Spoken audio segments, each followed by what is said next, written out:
반갑습니다, 여러분. 미스터 고입니다. 이번 강의에서는 이전 강의에서 배운 내용을 토대로 스플라인 컴포넌트를 보다 심도 있게 활용할 예정이에요.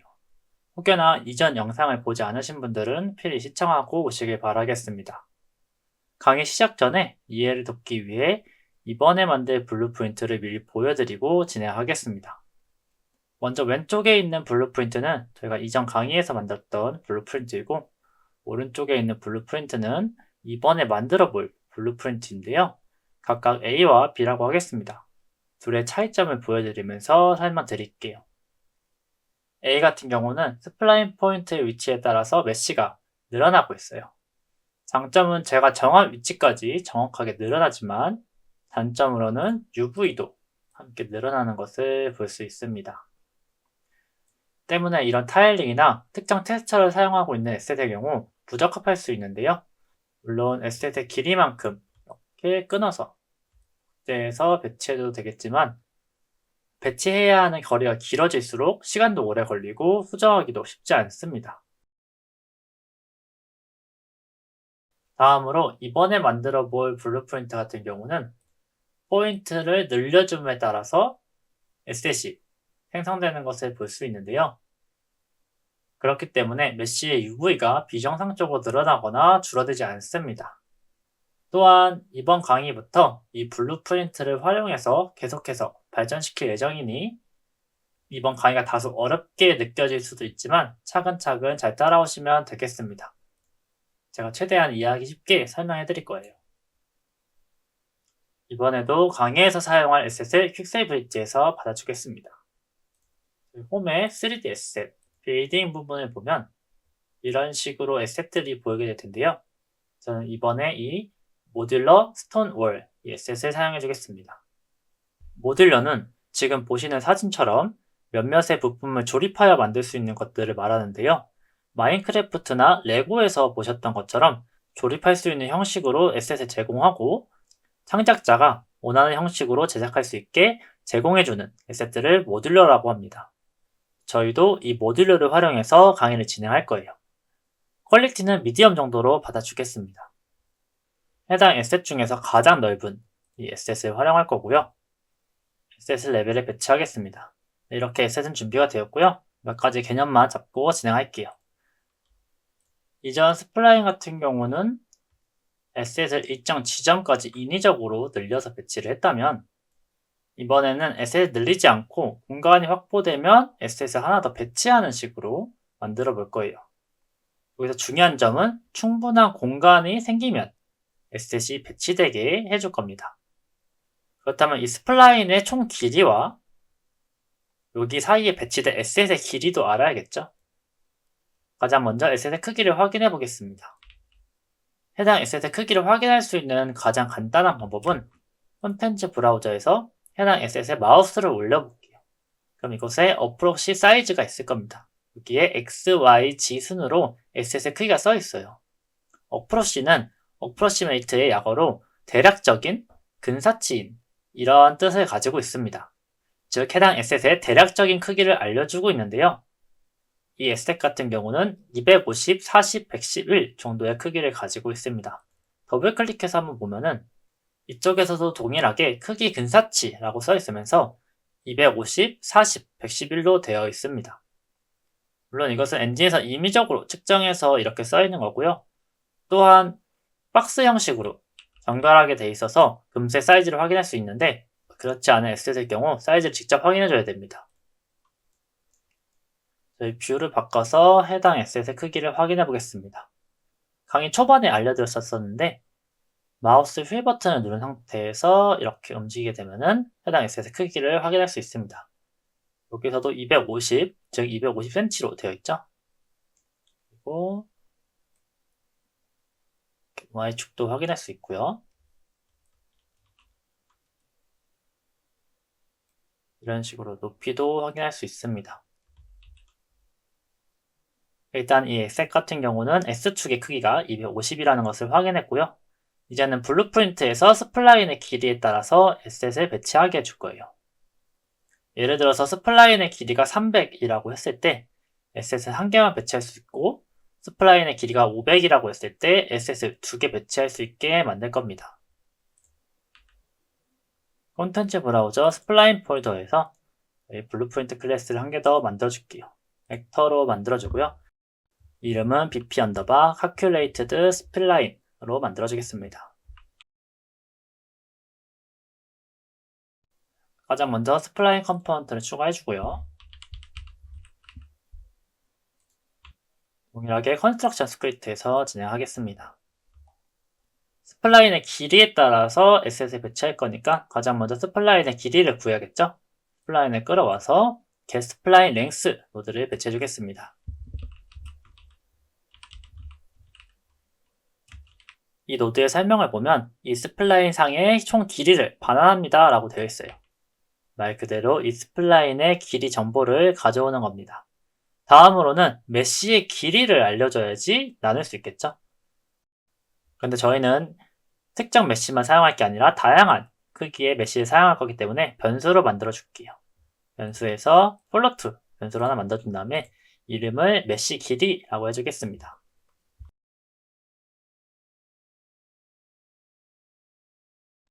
인스턴스 편집 활성화를 해주고요. 가져올게요. 컴파일을 해주고 해당 변수의 값을 일단 250으로 넣어 놓겠습니다. 그리고 둘을 나눠줄게요.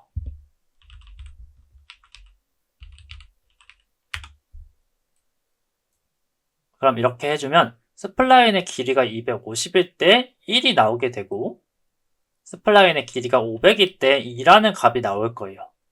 그런데 이렇게 스플라인의 길이가 S셋의 크기에 딱 맞춰서 나오진 않겠죠? 예를 들어서 설명을 드리겠습니다. 이런 식으로 특정 길이의 스플라인이 있고 메쉬가 있다고 가정해 보겠습니다. 지금 보시는 것처럼 스플라인 길이만큼 메쉬의 길이가 딱 떨어지지 않을 경우가 있어요. 그럴 경우 이쪽에서 소수점의 값이 나오겠죠? 그러면은 소수점으로 SS에 배치할 수 없으니까 올림이나 내림을 해줘서 강제로 정수를 만들어줘야 되는데요. 그럴 때 사용하는 노드들이 있습니다. 이쪽에 끌어서 트렁케이트라고 검색해 볼게요. 설명을 보면은 0에 가깝게 A 값의 일부를 잘라 정수로 만듭니다 라고 되어 있어요. 저희 수학 시간에 반올림, 반내림, 올림, 내림 이러한 것들을 배우셨을 거예요. 저희 노드에도 이러한 함수들이 있습니다. 네, 이렇게 세일, 플로어, 트렁케이트, 라운드 이러한 것들이 있는데 마우스를 가져다 대면 자세한 설명이 있으니 한 번씩 살펴보시는 걸 추천드리고요. 저희가 이번에 사용할 트렁케이트를 자세히 살펴볼게요. 트렁케이트를 한국말로 하면 잘라내다 라는 뜻인데요. 어떠한 수가 주어졌을 때 0에 가깝게 정수를 만들어주는 노드입니다. 설명에도 써있는 것처럼 마이너스 1.7이라는 값이 있을 때 0과 가장 가까운 정수로 만들어내기 위해서 마이너스 1로 만들어주고 2.8이라는 값이 있을 경우에도 0과 가장 가까운 정수로 만들기 위해 2로 바꿔줍니다. 즉 소수점을 잘라내고 0에 가깝게 만들어주는 거죠. 그럼 저희가 스플라인과 SS의 길이를 나눴을 때 무조건 정수가 나올 테고 스플라인의 길이보다 넘어서 SS이 배치되는 경우는 없겠죠. 네, 이 상태로 저희 반복 배치해 줄 거기 때문에 for 루프 노드에 연결해 주겠습니다. 이게 라스트 인덱스에 연결해 줄게요. 해당 노드가 기억이 안 날 수도 있는데 이렇게 플로트와 플로트끼리 나눈 값을 이렇게 인티저로 연결할 경우 이런 식으로 트렁케이트 노드가 자동으로 생성됩니다. 물론 저희는 음수로 내려가지 않을 거기 때문에 플로어 노드를 사용해도 되는데 일단 트렁케이트 노드를 사용해 주겠습니다. 그리고 최종적으로 이쪽에서 1을 빼줄게요. 이렇게 1을 빼주겠습니다. 이 부분은 이제 충분히 이해하셨을 거라고 생각하니까 생략하고 넘어갈게요. 다음으로는 반복문을 통해서 메쉬를 배치해주기 위해서 이전 강의에서 배웠던 add spline mesh component 노드와 set static mesh 노드를 활용해 주겠습니다.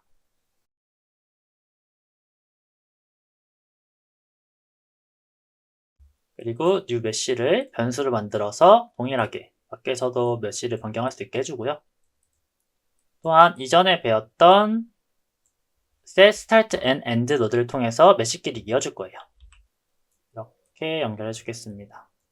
이제부터가 가장 중요한데요. 이전에는 스플라인 포인트를 기준으로 mesh를 배치했기 때문에 에셋을 어느 지점에 새롭게 배치할지 알려줄 수 있었는데, 그런데 이번에는 mesh의 길이에 따라서 스플라인의 길이가 충분할 경우에만 mesh를 새로 배치할 거기 때문에 mesh의 길이와 스플라인의 거리를 토대로 새로운 지점을 만들어줘야 됩니다. 이 부분이 잘 이해가 안 될 수도 있는데 저와 함께 만들고 보시면 금방 이해하실 수 있을 거예요. 이쪽에 스플라인을 가져와 주고요. 여기서 get location at distance along spline 노드를 배치해 주겠습니다. 이 노드의 설명을 보면 이 스플라인 길이상의 거리가 주어지면 공간에서 놓이는 포인트 위치를 반환합니다 라고 되어 있어요. 즉 여기에 있는 distance 부분의 값을 지정해주면 해당 위치에 포인트를 배치해주는 거라고 생각하시면 되는데요. 그렇다면 이 distance 부분에 mesh가 배치될 위치를 정해주면 되는데, mesh가 배치되고 다음 배치되어야 하는 위치는 mesh의 길이로 설정해주면 되겠죠? 와닿은 인덱스와 mesh의 길이를 곱해주겠습니다. 그리고 연결해 줄게요. 정리를 좀 하겠습니다. 그리고 다음에 배치될 에셋의 위치는 인덱스에 1을 더해서 연결해주면 되겠죠? 그대로 복사를 해주고요. 인덱스에서 더하기 1을 해준 다음에 곱해주겠습니다.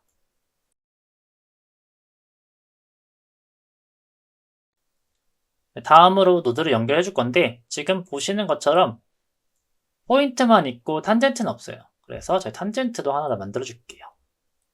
이름은 getTangent at distance along spline입니다.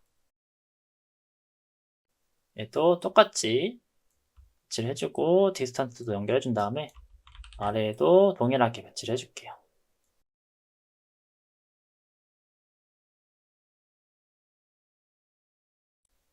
네, 이렇게만 설정하고 컴파일하고 보겠습니다. 블루프린트를 배치해 줄게요. 그리고 mesh를 연결해 주겠습니다. 네, 그럼 이렇게 스플라인을 늘렸을 때 mesh가 들어갈 수 있는 길이가 되면 배치가 되고 그렇지 않으면 배치가 안 되고 있습니다. 곡선을 주고 싶은 부위에 이렇게 포인트를 복제해서 늘려줘도 곡선을 만들 수 있고요. 여기서 몇 가지 문제점이 있습니다. 첫 번째로는 길이가 길어질수록 뭔가 UV가 이상해지는데요. 이런 식으로 툭 튀어나오고 들어가고 이런 식으로 되어 있죠. 이 부분은 탄젠트의 위치 설정이 정확하게 되어 있지 않아서 그러는데요. 탄젠트에 대해서 조금 더 깊게 설명드리겠습니다. 저희가 조금 전에 만들었던 블루프린트를 배치하고 한번 보겠습니다. 포인트를 클릭하고 이렇게 늘려볼게요. 그 옆에 있는 이 탄젠트 있죠. 탄젠트도 같이 늘어나는 것을 볼 수 있는데요. 좀 더 복사해서 보여드리면 지금 좌우측으로 탄젠트가 있습니다. 탄젠트가 좌우측으로 있는데 해당 탄젠트의 길이는 이전 포인트를 기준으로 늘어나고 있죠. 얘를 이렇게 조절해서 보면은 이런 식으로 되어 있고 한 번 더 복제해서 보면은 해당 포인트의 탄젠트가 이전 포인트를 기준으로 늘어나고 또 가까이 가면 줄어들고 하고 있습니다. 그런데 저희가 블루프린트에서 어떻게 설정을 했죠? 포인트와 동일하게 스플라인이 길어질수록 디스턴스 값이 점점 커지게 했습니다. 그렇기 때문에 포인트가 점점 멀어질수록, 즉 스플라인의 길이가 길어질수록 탄젠트의 길이도 길어지기 때문에 아까 보신 것처럼 UV가 이렇게 망가지는 것을 볼 수 있는데요. 그래서 저희는 탄젠트의 최대값을 mesh의 길이를 넘지 않도록 클램프 노드를 통해 제한해 줄 거예요. 이쪽에 이 탄젠트 노드 뒤에만 클램프를 적용시켜 주겠습니다. 그러다가 클램프라고 검색해 줄게요. 그러면은 클램프 벡터 사이즈가 있습니다. 여기에다가 최소 길이를 1로 해주고요. 그리고 최대 길이를 메쉬의 길이로 설정해 주겠습니다. 이 상태에서 연결해주고 아래쪽도 동일하게 이렇게 연결해 주겠습니다. 정리해서 보여드릴게요.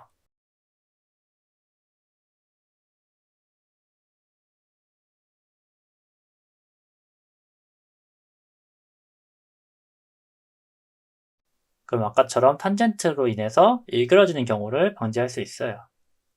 마지막으로 한 개만 더 짚고 넘어가겠습니다. 여러분들께서 저와 동일한 에셋을 사용하셨다면 크게 문제가 없겠지만 앞으로 여러분들께서 다양한 에셋을 사용하게 될 텐데요. 지금 보시는 것처럼 이런 에셋 같은 경우는 폴리곤이 적절하지 않아서 이렇게 굽혀지는 부분이 자연스럽게 꺾이지 않고 이렇게 직각으로 꺾이는 경우를 볼 수 있을 텐데요. 방금 설명드렸던 것처럼 이 에셋 같은 경우는 폴리곤이 많이 배치되어 있지 않아서 이렇게 꺾이는데 조금 한계가 있어요. 지금 보시는 것처럼 이렇게 폴리곤을 기준으로 꺾이는 걸 볼 수 있고요. 아까 저희가 사용했던 에셋 같은 경우는 조금 더 부드럽게 꺾이는 걸 볼 수 있습니다. 그래서 이럴 경우에는 모델링 모드를 통해서 폴리곤을 조절해주면 되는데요.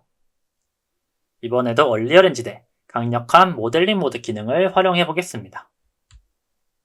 먼저 여러분들께서 따로 가져온 에셋을 활용하셔도 되고 저는 모델링 툴을 통해서 만들어 줄 건데 텍스처를 기반으로 크기를 설정해 줘야 돼서 먼저 텍스처를 한번 선택해 보겠습니다. 저 같은 경우는 이 서페이스를 사용할 건데요. 이 서페이스를 받을 때 아래쪽에 보면 2 곱하기 2m라고 해서 텍스처의 사이즈가 나와 있습니다. 뭐 어떤 텍스처는 1 곱하기 1일 수도 있고 어떤 텍스처는 4 곱하기 4일 수도 있어요. 여러분들께서 사용한 텍스처의 사이즈를 꼭 확인해 주시고 가져와 주시길 바라겠습니다. 모델링 모드에서 박스로 하나 만들어 주겠습니다. 만들어주고 저희 높이는 제가 2m에서 200 그리고 높이도 200으로 해주고요.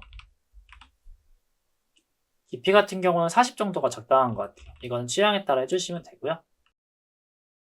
이 상태에서 저희가 조금 전에 받았던 머티리얼을 적용시켜 주겠습니다. 이렇게 적용을 시켜주고 수락을 눌러줄게요. 네, 이 상태에서 저희가 만났던 블루프린트에 배치를 해주겠습니다.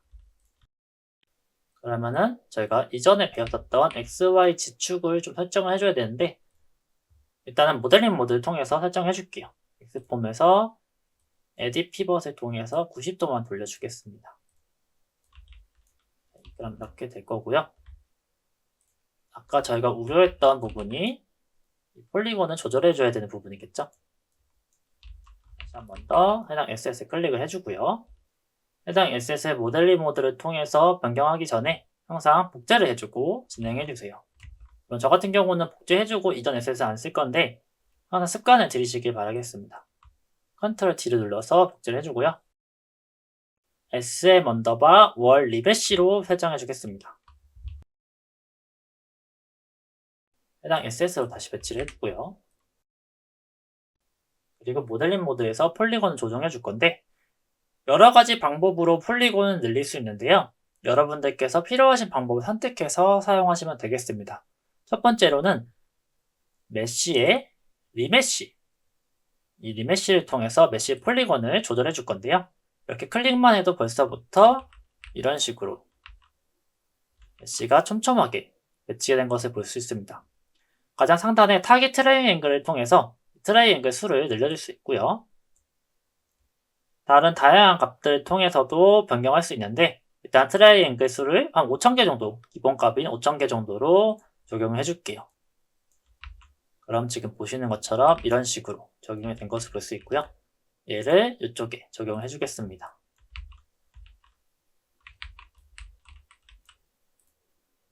조금 더 부드럽게 꺾이는 것을 볼 수 있습니다.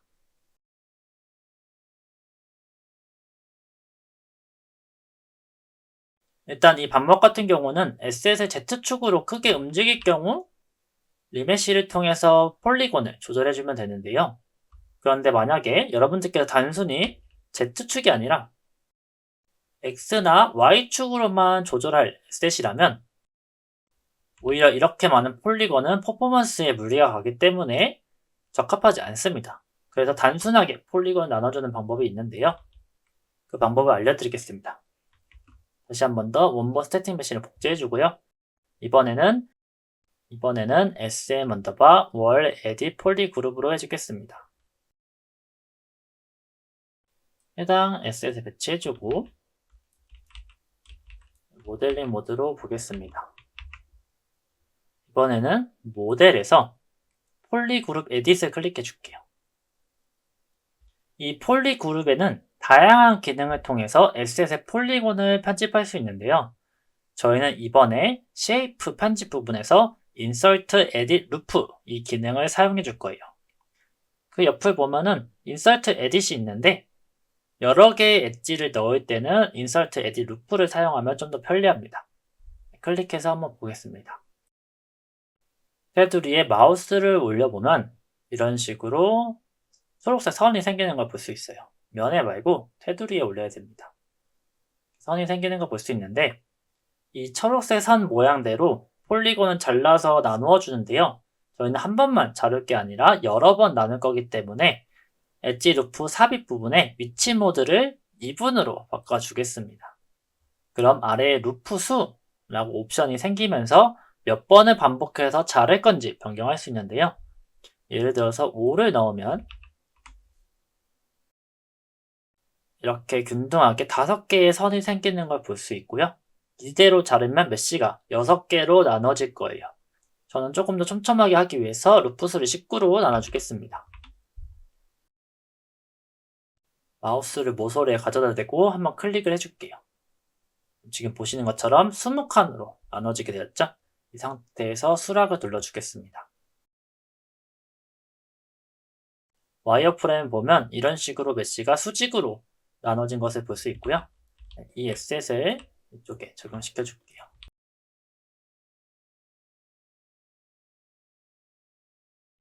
크게 달라진 건 없어 보이는데 그래도 폴리곤 수가 훨씬 더 많이 주면서 퍼포먼스 비용을 아낄 수 있습니다. 물론 이렇게 Z축으로 쭉 올려도 아까 전에 폴리곤을 5000개로 나눴던 것처럼 비슷하게 보이긴 합니다. 여러분들이 얼마만큼 곡선을 많이 주냐에 따라서 잘 선택해서 사용하시면 될 것 같아요. 네, 일단 이렇게 이전에 사용했던 스플라인 컴포넌트보다는 조금 더 UV를 자유롭게 가지고 놀 수 있게 되었고요. 일단 시간이 너무 길어졌네요. 알려드리고 싶은 게 너무 많아서 시간이 후딱 지나갔습니다. 다음 강의에서는 이 블루프린트를 더욱더 디테일하게 다듬고 몇몇 기능을 추가해 보겠습니다. 마지막으로 한 번만 리피트를 해보고요. 처음에는 총 스플라인의 길이를 가져오고 메쉬의 길이에서 나눠줬습니다. 소수점까지 나오니까 이렇게 정수로 만들어주고 최종적으로 인덱스를 한 번 더 빼서 반복을 시켜줬고요. 그리고 반복을 시켜서 이렇게 배치를 하는데 어떻게 배치할 거냐면 해당 메쉬의 위치와 다음 메쉬의 위치를 각각 임의의 벡터로 설정을 해준 다음에 연결을 해줬습니다. 그리고 탄젠트 같은 경우는 값이 너무 포인트에서 멀어지게 될 경우 메쉬가 너무 많이 꺾이기 때문에 클램프로 바로 잡아줬고요. 그래서 저희가 에셋을 배치할 때마다 최종적으로 에셋이 스플라인의 길이에 따라서 적합하게 잘 배치되는 것을 볼 수 있습니다. 제가 최대한 이해하시기 쉽게 설명을 드리긴 했는데 혹여나 이해를 잘 못하신 분들은 영상을 다시 돌려보시거나 노드들을 한 번 더 살펴보시는 것을 추천드릴게요. 저희 다음 강의에서는 조금 더 심층적으로 들어갈 거기 때문에 꼭 이해를 하시고 다음 강의로 넘어오시길 바라겠습니다.